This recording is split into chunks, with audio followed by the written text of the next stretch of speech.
This podcast episode is brought to you by the Billy Graham Evangelistic Association of Canada.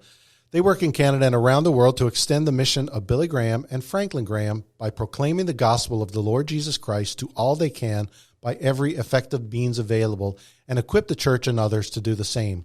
We're thankful for their sponsorship of our April virtual men's conference.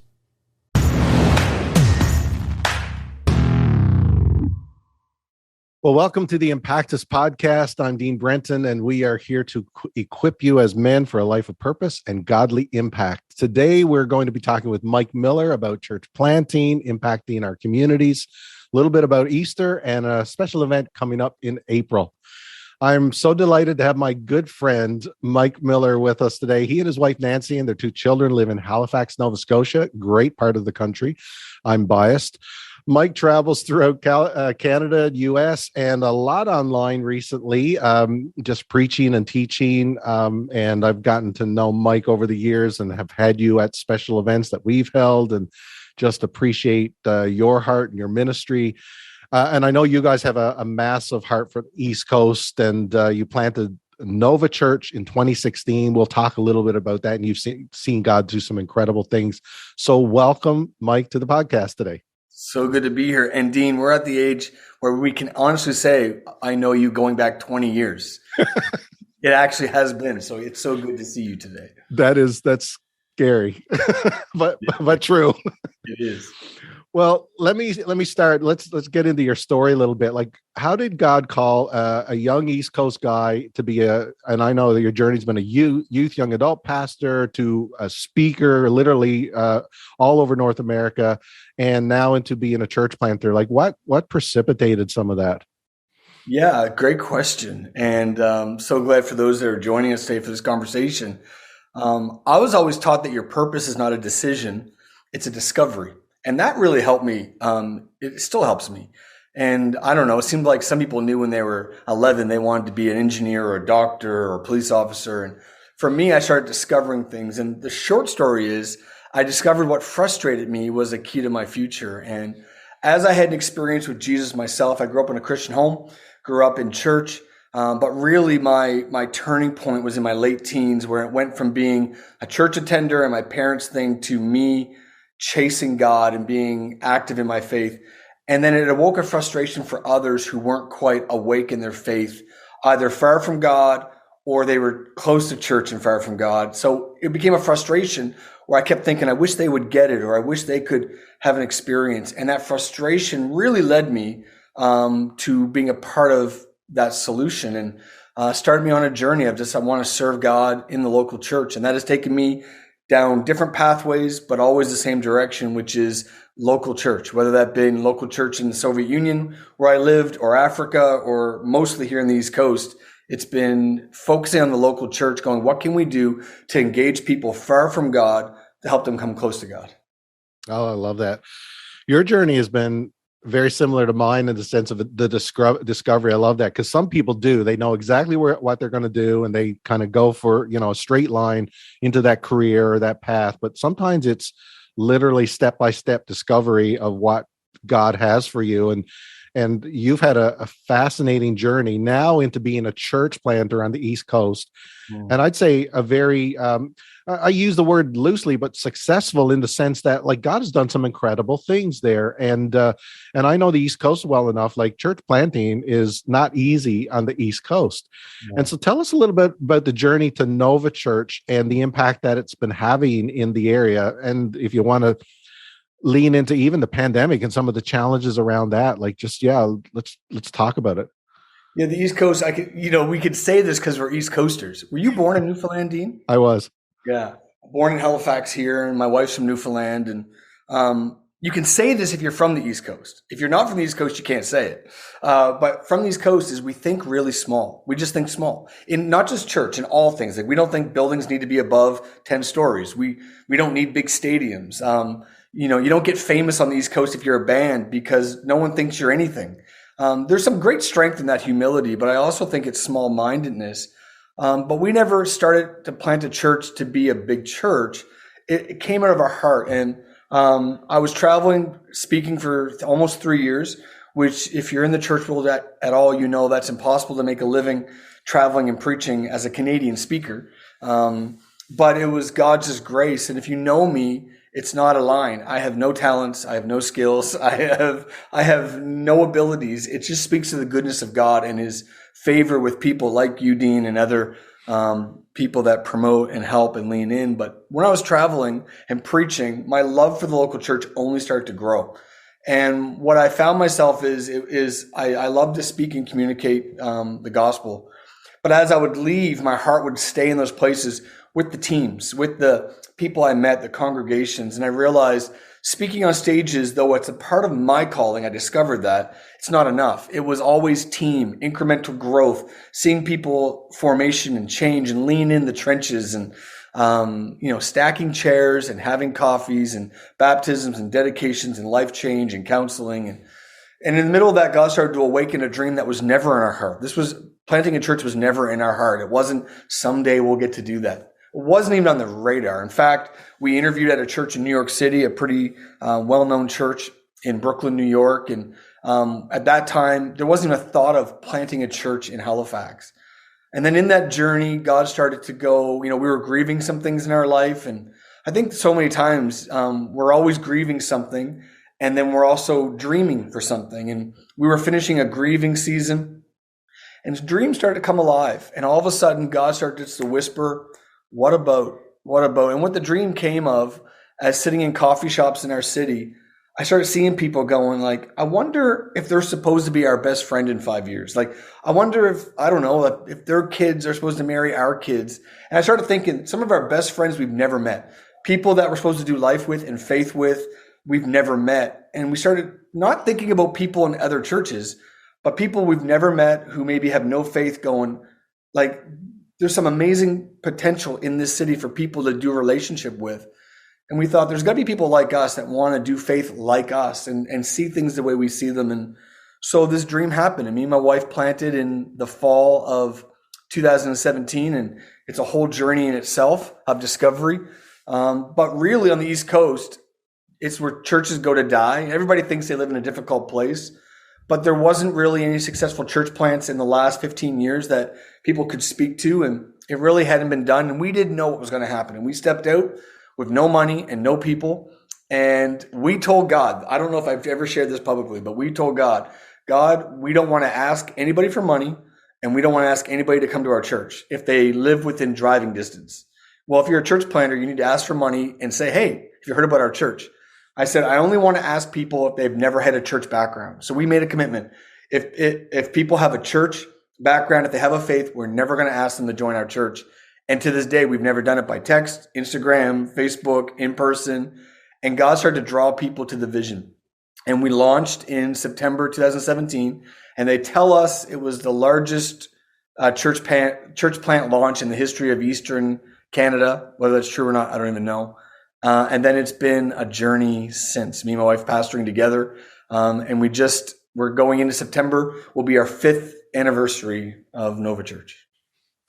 It's incredible. And I've tracked your journey because we've been friends over that period. And I've actually gotten to attend one of your services at the school, and just to see what God has birthed as a dream into reality has been incredible. And you picked up on a point there I love, because sometimes, and we're susceptible on the East Coast, I suspect guys all around are susceptible to this, dream limiters.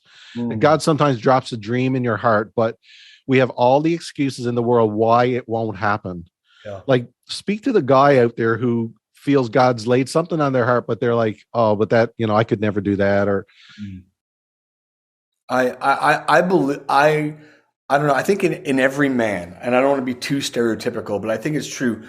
We love to charge mountains, and we love those stories of people going against the odds, the great movies like the football movie Rudy, like against the odds, and you're never going to make the team, and you're not drafted. That's why we love him or hate him, Tom Brady, but the whole last person picked in the draft or the undrafted NHL player that makes it.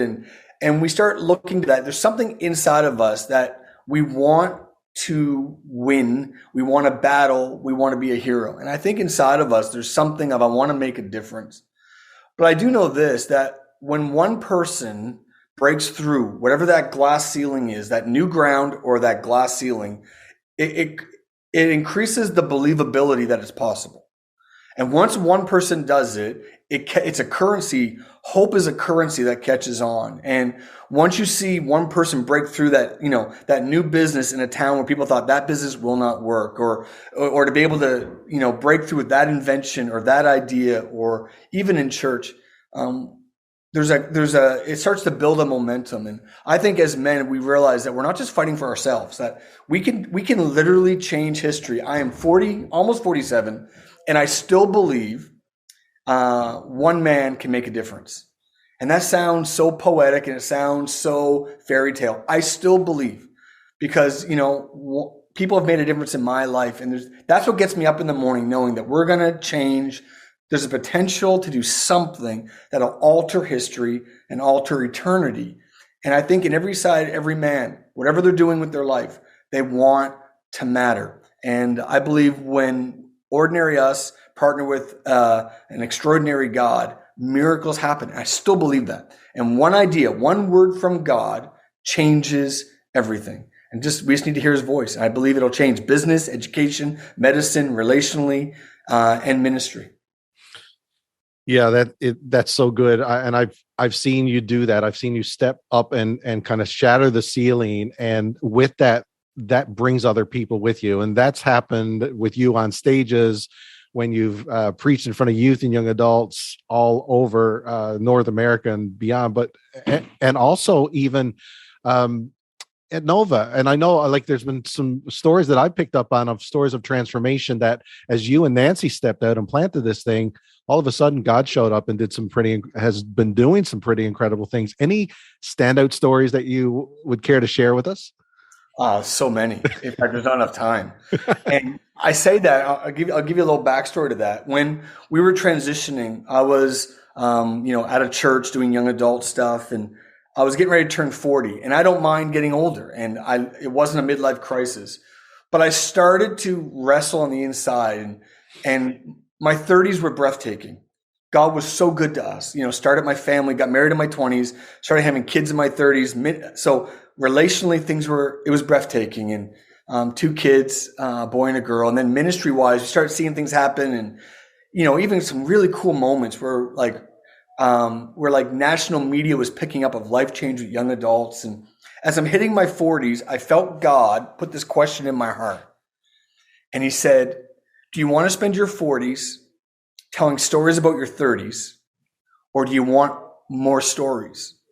And I remember, everybody has the people that write books, so many of them, their bio picture is like 20 years ago, right? And you meet them, you're like, they don't look like that anymore, right? It's an old picture.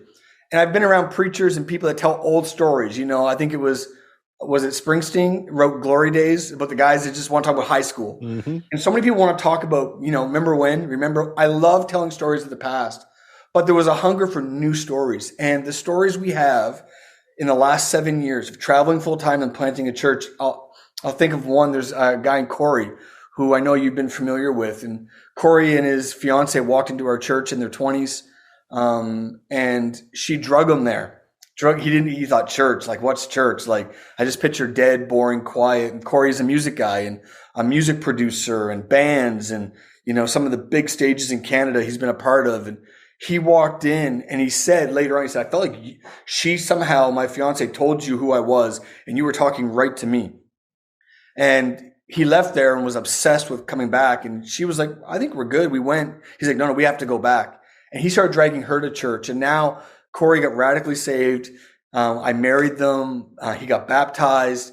Corey just won a Juno Award, which is the highest honor in our music in Canada. And, writing music for people, I won't even say their names. And there's the impact, and see Corey move with God, where God's giving him visions and words of knowledge and growing and discipling people, and even writing music for the church now, and seeing this story of impact of him and his wife now with their little girl, and the impact God is doing in his story. I think about, I'll give you one from 2 weeks ago. Get this email from this couple. I won't say their names. And I'll call him J and I'll call her A, because that's what their initials are. And J and A, they came to Nova in the fall when we actually had in-person services. and they didn't have a faith. They grew up a long time ago in faith, haven't been in faith. They were living together, walked away from their beliefs and morals and structure of faith, and saw it on Instagram or Facebook and came to the church. After the second service, they walked out, and the girl, A, said, "We have to break up. We're living together. We can't live together. I feel convicted. This is not right before God." And they have two kids, a 5-year-old, a 9-year-old, and at that point, a 3-month-old. He said, no, I feel the exact same way. We don't need to break up. And they went to separate bedrooms. Like, he sends me this email 2 weeks ago. This is our journey. He's like, "Will you marry us? Will you marry us? We've been together 10 years. We have a 5-year-old. We almost have a year-old. Will you marry us?" And start talking about God speaking to us, and we feel alive, and we want to do things with God's favor. We want his presence. He's using terminology that I'm thinking, I couldn't write this. He's like, we feel so much passion and joy, but we want to live right before God. Will you marry us? I met with them. They're glowing. And then just this last week on this stage in our office, I married them. Their 2 kids are there. Their parents are there. They're welcoming the presence of God into their life. Their 9-year-old, when we're all said and done, gets onto the stage and starts preaching. This 9-year-old little girl about Noah and how God spoke to Noah and how God, and I'm sitting there, my tears coming down my face because they walked into a moment, and now he's like, "What can we do to be a part of the church? We're married." We feel that they were glowing with God's presence. And there's hundreds of stories of that. And the reason why Nova is called Nova, not because we live in Nova Scotia, but if anybody knows, Nova is a Latin term, right? Nova Scotia means, I'm going to quiz you, Dean. What does Nova Scotia mean in Latin? New Scotland. Nova means new. And we believe that whenever someone gives their life to Christ, the Bible says they become a new creation. And fresh starts are rare, right? Fresh starts are really, really rare. And God says you get a fresh start. And we believe people can walk out a new journey. They can write a new story. God can do a new thing. And to see God do new life and new hope and new faith and reconciliation and new stories, it drives us to keep going through, even through this challenging time. And I could go on, but there's so many stories of newness and radical life change. That's what wakes us up, and that's what tucks us in. Well, the scriptures do say, right? "Behold, I do a new thing." And I do believe God always wants to do that. And, it's easy to focus on all the negativity of the past 2 years and the challenges, but are you telling me that there's been some wins and God's still been at work doing new things? God is bigger than we think he is. And I think if you struggle with pride before this, God just finished it off because our church is alive today. Literally, we should not be alive as a church, being that new, that unstable. Ministries like Promise Keepers and what's going on, it's a miracle, but it's because of God's goodness and his grace, our availability, but his goodness. God's still doing things. Oh, it's fantastic. Let me dive a little into that. So what are some of the practices or rhythms that you've personally found that have really been life-giving to you during this season, or even things that you've introduced to your church to really keep them grounded and inspired and dreaming? Yeah, good question. I would say both is health. And, that word means different things to different people, but you can't control a lot of things. But if you can focus on the health, and personally, as a man, I focused on my health in the last 2 years. I think the tragedy would be to come through these 2 years and not change. I think that would be a tragedy. And some people have done a couple of things. They've just stopped their life and just laid down physically and even with goals and just say, well, wait till this is over. Because it was supposed to be 2 weeks, right? And now it's 2 years, and so many people have just stopped. And other people, you've seen these people, right? They've learned languages, they've gone to school online, they've started businesses, these people that are ambitious. But for me, it was, okay, I need to get healthy. I was battling through some anxiety, some physical ailments. And in 2020, I was like, it's cheap and it's easy. I'm going to start running. And me and my wife started running, collectively running 1,500 kilometers in 1 year. And then last year I said, I'm done with running. I was like Forrest Gump. I'm like, I'm tired now. And I said, let's start lifting weights, and started lifting weights. And for me, it was about health. I can't control restrictions, gatherings, a lot of things, but I can, if I'm healthy, whether this ends in a month or a year, I'll be ready to go. And as a church, we took that over into the same thing, going, okay, how healthy are people spiritually? And there was battles over, does church online even count? And then people are saying, that we are the church, we don't go to church. And there's all of these conversations. And we thought, the question is, are people healthy in their spiritual walk? So we kept saying, let's focus on foundations and formations. So for us, it's going to sound really Sunday school and elementary, but it's, do they know their Bible? Do they know how to pray? And do they love their neighbor? And practically, whether it be through Zoom or online church or emails, we've been doing Bible reading plans. We're just finishing a 28-day read as a church through the New Testament, 5 to 7 chapters a day, the whole New Testament. And this is our third time doing this in the pandemic. And, we just got through 21 days of prayer. We started a prayer room with restrictions and masks and distance and sometimes only 10 people, and just praying for an hour every week, trying to build up a prayer spirit, going, if we can't meet in person, are you healthy spiritually? And can't control your travel and your gatherings and your dreams and your businesses, but you can control your health. And no one's stopping you from, me personally, from putting down my fork and picking up a weight. Well, as spirits, it's saying there might be a lot of things we can't do. We can't go to the gyms, or we couldn't go to restaurants, or we couldn't go to movies, we couldn't travel, but I can pick up my Bible. No one's stopping me from picking up my Bible, and no one's stopping me. God is not socially distanced. In fact, he's even closer. And if we could get our church thinking that way, we've seen our numbers go down. We've seen our health go up as a church. And so we just keep saying the why, the target on the wall is everything we've planned online or in person is, will this make people healthier in their spirit? And that's been our motivation, and that's been our target. And I think that's what's helped us in this season. I love that. So much good advice there, from, personal practical health to the spiritual disciplines that are so foundational. And it is Sunday schoolish, but that is still the truth, like Bible, prayer, loving your neighbor. You just can't replace those things. Now our audience is primarily guys. So a lot of guys, will often look at church and go, yeah, that's not my thing, or, that's not cool, or they almost see it as weakness sometimes. How have you been able to engage, or equip your guys and kind of give them something different to dream for and to be a part of? This is going to sound so stereotypical, and maybe you're going to want to cut this out. It might not even be appropriate. But I laugh when you say that, because our production team, when we started, our lighting team, we barely had any lights. We just figuring stuff out. I said, there's 2 colors you can't use on the stage with lighting.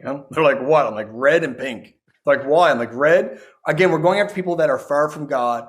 Some have never been in church. I'm like, red. They're going to think they're walking in. We're going to remind them of hell. Like, oh God, I'm dying. I'm going to go to hell. Or pink. And I said, guys don't want to walk in and feel like they're in the womb. Like I said, I know that's stereotypical. I'm like, come on, we're going after guys. There's a reason why our logo is black and white. Like, there's something about it. Guys generally, you want to freak your best friend out, your guy friend out, is turn to them, look them in the eye, and ask them, how are you feeling? Guys talk best not looking at each other, right? Like, we talk best driving in cars, looking straight ahead. Guys don't turn at each other in the car and talk. Guys don't sit watching a game, facing each other, talking about their feelings. They look at a TV and they talk to each other as they're watching something else. Guys aren't looking mostly to go deep. They want to do it through action. And for me, I'd rather do something than watch something. I'd rather do it. There's something about going somewhere, and when you leave, you can look back and go, we built that, we did that. There's something about that. As a church, one of our weaknesses is actually a strength, is that we are a set up and tear down church. We rent a facility. We've been in every facility you can think of, large, small, and we set up and tear down. It's a crazy amount of work. If you saw us online or walked in, you would think this is their building. But every speaker, you've been there, every light, every cord, every speaker, everything we truck in. We have a huge truck every single Sunday, and we load in and load out, and we set up and tear down. And it's exhausting. But I've found men, they want to actually do something, and it's nervous energy.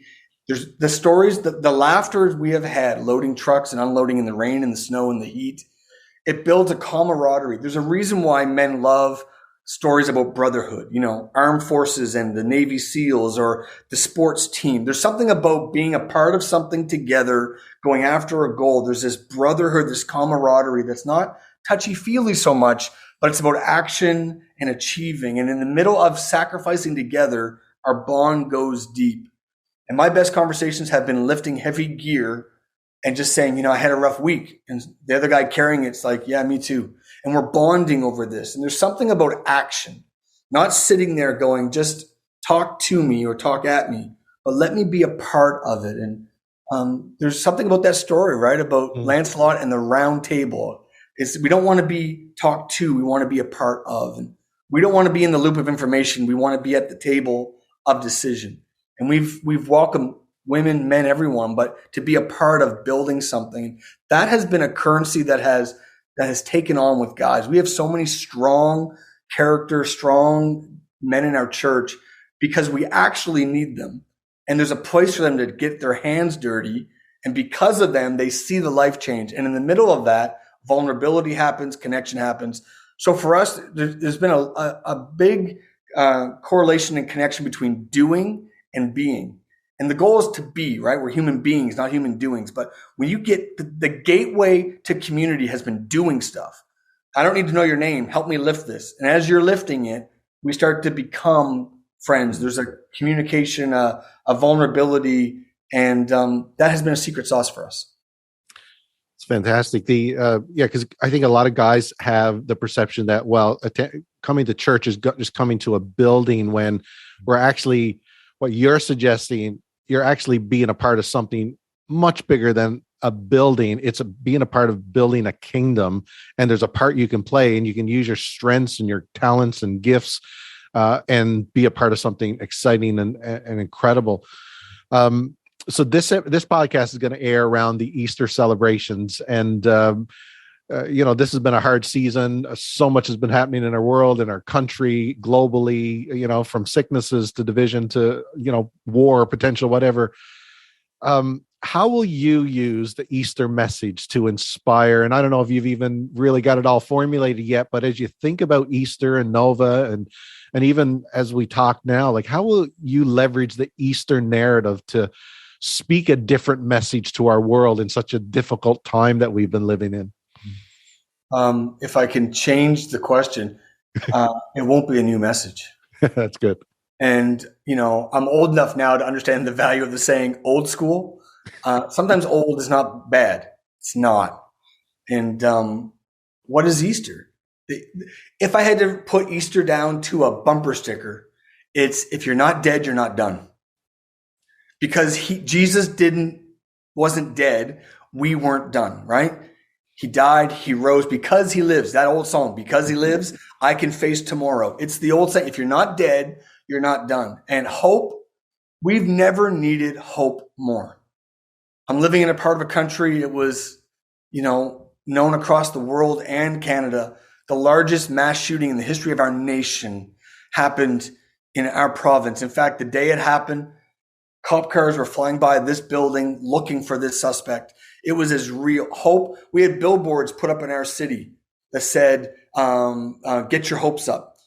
Other billboards said, you're not alone. Hope has never been needed. Last year in the States alone, and I bet you it's the same in Canada, was the highest rate of addiction death of overdoses in America was last year. We've never needed hope more. And the hope comes from those listening to this, watching this, is whether you're in your 60s, 70s, 50s, 40s, 20s, you might think, well, I've wasted the last 2 years, or I don't have enough education, or I got failed relationships, or my kids don't know me, or that business didn't work, or I feel like I haven't lived up to my potential, or I still don't know what I want to do with my life. I'm still trying to discover my purpose.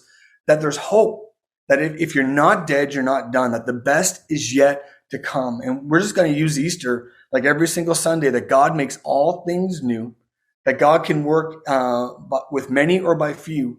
And as long as you got a heartbeat and breath, God can do something. And I believe your last years can be better than your prior years. And that's not hype. It's not hype. And I've realized that we are dealers of hope. I tell our church, we are dealing on every corner, in every boardroom, in every back room. We are dealers of hope.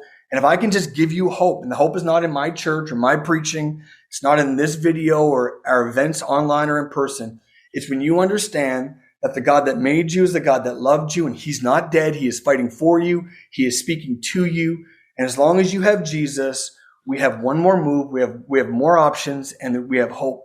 And if you can let people crack that numbness and that despair and go, are you telling me there's hope? There's hope for your marriage. There is hope for your character. There's hope for your forgiveness for your past. There is hope for your future. That fires me up. And I believe it fires not just men, but people up. And Easter is the greatest example of hope, that what the enemy thought he was burying, the Son of God, heaven was planting. And it's been said many times, there's a difference between planting and burying. Both are dark, both are isolated, but the expectation's different. And when you bury something, it's final. When you plant something, you know what's going to grow.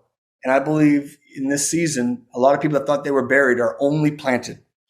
And I'm coming out of this season. I've never been stronger in my life. And it's almost killed me getting here. And I think a lot of people can relate to that, even watching this. You've never been stronger. That marriage, that problem with your teenager, that business, that mental health, that physical ailment, that thing that went sideways, but you are stronger today. And there's a reason why we're stronger. God has called us to lift some things, to push through some walls, to break through some ceilings, and help our cities, our towns, our churches, our nation. Hope is addictive. It fires me up. You can feel it. I think you can even feel it right now. That is Easter. If you're not dead, you're not done. Oh, that's such a powerful word. And I suspect, actually, I know there's going to be somebody watching or listening to this podcast, and they feel like my relationship's done, or my marriage is in shambles, or my work, life is in ruins.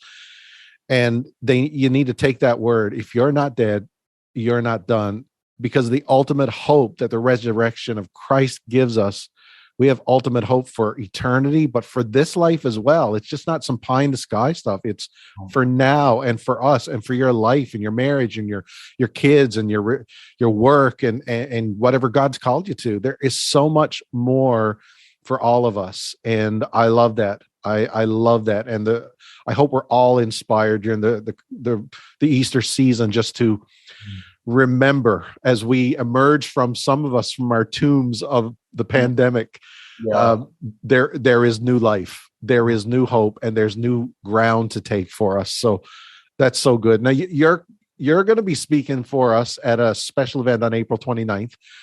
It's a virtual conference we're putting off, and I've teed you up to kind of speak about some of the things you've talked about in terms of like your call for the people that are far from Jesus, and the Great Commission that we're all called into, not just for evangelists or pastors, but every believer has a call in their life to go and make disciples. Now, I don't want to, share any secrets here, but or you to, give away your message, but what's God kind of percolating in your heart for that message, and what do you want to leave with guys about, the call to go and to reach their neighbor and their friends? Yeah, great question. And I'm excited for that event. There's something about rallying men. I honestly believe men that are engaged in a moment is a game changer, can change things. And I'm so thankful for the women that have built and led, but they are screaming for it, and we believe for it. When men step in, it's a momentum changer. And for me, so many times we make things so ambiguous. Like, I grew up in the church, and probably many grew up in the church, and we say things like, we got to win our world, we got to reach our generation, or we've got to change our city. And sometimes those words kind of roll off our back, and it gets so numb. I'm a big believer in putting a face on your fight. I think about David, right? When he walked down and he faced, in scripture, Goliath, this giant that was challenging. If Goliath had won, it would have affected David, but also his brothers, his father, his grandparents. Down the road, he wanted to have kids, and he was walking down there with faces on his mind. He put a face on it. And so many times we make it ambiguous of the world, our city. When you put a face on your fight, and for men, for me, I have pillars in my life that I'm fighting for, and it's not our church. Like, right now, the church is my assignment, but I will move on from this church eventually. But for me, it's my faith, it's my wife, and it's my kids. And because of that fight, those faces, I fight for character. I fight for purity. I fight to make a difference. I fight for longevity and legacy. And I think we need to get out of these terms of just win our city and win our world and reach our neighbor and put some faces on it. And you think about the people that matter in your life, people you play hockey with, the people you have coffee with, the ones that you go borrow their snowblower next door, to the people, your kids, your teenagers, your parents, your spouse. You just put a face on that. If you can make it personal, I believe our faces were on Jesus's mind in the garden. When he prayed for us. He was putting a face, not just ambiguous. And I think we got to keep putting faces on it. The why. I believe when you have a why in your heart, you can overcome any how in your head. Sometimes we're obsessed with, how am I going to pay for it? How am I going to figure out? How am I going to navigate this? How am I going to figure this out? We'll figure out the how if we can get a why. And for me, the why always has a face. It's my Savior and it's my family. And then as it grows, my families and people I'm connected with. And I think as men, if we can put a face back on our fight, it'll take us to our neighbors. It'll take us to spread the gospel. When we have a hope in our heart and then we put a face on it and we see the struggles people are going through. One of the problems in this day and age is we've never been more connected, right? Never been more connected to these things. And we see updates and statuses, but there's a certain level of distance. We don't need to feel the pain. We don't need to feel the tension. And when you do life with people, you carry their weight. You navigate their struggles and their wins. And when you can get in relationship, it puts a face on it. Well, then you want to share your hope. You want to lean in and share the good news. You want to be Jesus with skin on. You want to bring whatever you can bring. And I think that's why gathering virtually in person is it breaks down these barriers and we put a face back on this thing. And if you put some faces on it, you'll fight. Men like to fight. And if we don't fight for something right, we'll fight for something frustrating, and we'll fight politics, and we'll fight different things. And we gotta fight right. And the fight right is we don't fight against flesh and blood, but principalities. And we understand that there is a God that loves us. He's called us. And there are people in our lives that need us to step in and step up. It'll change you more than a quote, more than just a conference. So for me, I think you got to put a face on it, Dean, all the time. I'm naming people that if I fail this fight, those people's lives are changed. If I win this fight, they're going to be launched to another level they couldn't do on their own. Because someone fought for me, I'm where I am today. Now it's my turn to fight for them. That's a great encouragement and a great challenge, because sometimes we live up here with the platitudes and the big thing. Well, I could never be, I could never witness, or I could never disciple someone, but just put a face on it. Just picture and pray and talk and invite. That's where it begins. So that's such a good word. I'm looking forward to your message and the conference and what you're going to share on April the 29th. It's going to be a great time. Can we do something fun to end this chat today? I'm always up for something fun. All right. Let's do this. A little speed round for to see some quick answers to some things. So your favorite coffee, number one? Cappuccino. Okay, nice. Latest book you've read? How to Pray, a guide for normal people, which I love, by a guy named Pete Gregg, who started 24/7 prayer. How to pray for normal people, because there's enough crazy people in churches. We need some normal people. That was the last book I read. I love that. Favorite Bible verse? 2 Corinthians chapter 5:17. If you belong to Christ, you're a new person. The old is gone and the new has come. I'm all about new. Nova, come on. Top skill you learned during the pandemic? How to lift weights. Ooh. Yeah, how to lift weights, which you probably can't tell. I'm hoping with the online conference you can bulk me up and do some Photoshop, but how to lift weights and how to get my body in shape. Yeah, our tech team will work on that for you. No problem. And if you could meet one Bible character, not Jesus, for coffee, who would it be? For coffee, Jehovah Java. Peter, I'll tell you why. He had a temper. He carried a weapon, a sword, but inwardly he was a coward. And when he got filled with the Holy Spirit, he became a force to be reckoned. And in one sermon, the first sermon, 3,000 people got saved. Peter's my guy. He was hot-tempered, and he was packing heat, and God used him to change the world. Definitely. I love that. Yeah. If God can change Peter, he can change anybody. That's so good. Where can people find out more about Nova?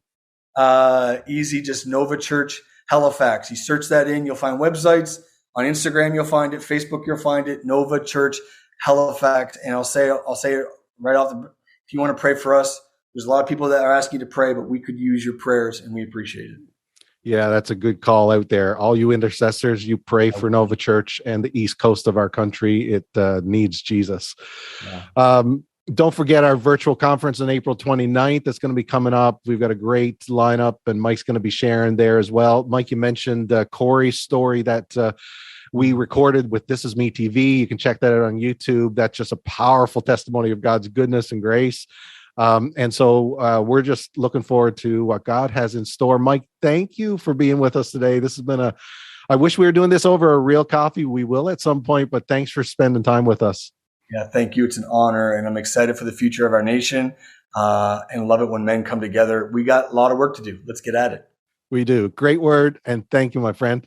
Thank you. God bless. Thanks for listening to the Impactus podcast. To learn more about living a life of purpose and godly impact, check out impactus.org.